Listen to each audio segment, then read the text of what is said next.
Hello. So, I've seen some videos trying to find the starter on an older Mazda. This is a Mazda 5 2006.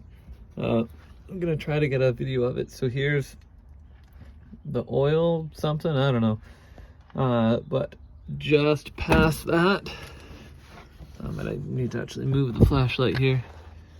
Just past that bit in there. Oop, if I can get it to actually zoom in. Nope, that right there with the metal piece is the starter. So my car will not, sometimes it just won't start.